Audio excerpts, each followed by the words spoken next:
გამარჯობათ მეგობრებო, ვიწყებ ახალ გადაცემათა ციკლს, რა იქნებოდა რომ. მოკლედ, პირველი მაგალითი ავიღოთ 90-იან წლების საქართველოს, განვიხილოთ რა იქნებოდა ის რომ არ მოხდარიყო რაც მოხდა. მოკლედ, საქართველოს იმ მომენტისთვის საქართველოს ეკონომიკა მძიმე მრეწველობა ფაბრიკა გახსნები დაახლოებით საქართველოს ეკონომიკის 42-43%-ში ადგენდა. ასევე განვითარებული იყო სოფლის მეურნეობა და ეკონომიკის სხვა დარგები, ის წინ იყო წასული არა მარტო კავკასიაში არსებული ქვეყნებთან შედარებით, არამედ პოსტსაბჭოთა ქვეყნების ძალიან ბევრ ქვეყანასთან შედარებით და ისეთი ძლიერი იყო, რომ ენერგეტიკულად ისეთი დამოუკიდებელი ძლიერი იყო აზერბაიჯანს და სომხეთს და სხვა ქვეყნებსაც კი აწვდიდა ელექტროენერგიას.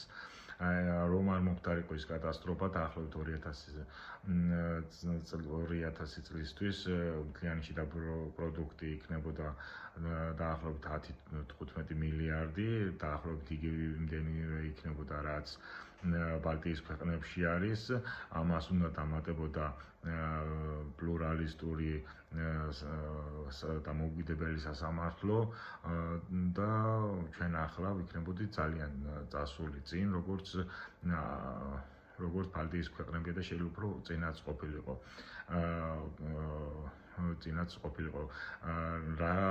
რას გვთავაზობდნენ და რატომ იყო დამანგრეველი, ჩვენ გვთავაზობდნენ შვეიცარიის მოდელს და რატომ არის ეს დამანგრეველი, რატომ იყო დამანგრეველი იმასთან შედარებით, რაც განვითარდა. მოკლედ, შვეიცარიის მოდელი ნიშნავს ეკონომიკის ჩაკეტვა საკუთარ თავში, რაღაც გარანტიებს და ასე შემდგომ და ბევრ რეგულაციას.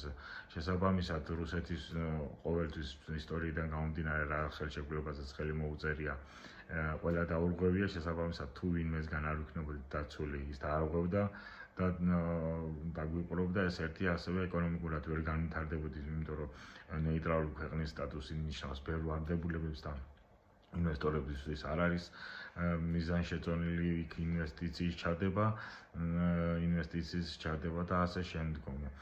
ხოლო იმ ნგრევას და იმ კატასტროფას ასევე მოყვა ტვინების ანუ ეგრეთ წოდნი ადამიანების გასვლა ქვეყნიდან და მოვედით იქ სადაც მოვედით. მოკლედ ეს მინდოდა ამის ჩაწერა, კარგად ვწანდებოდეთ, გამოიწერეთ, იდეა ტივი.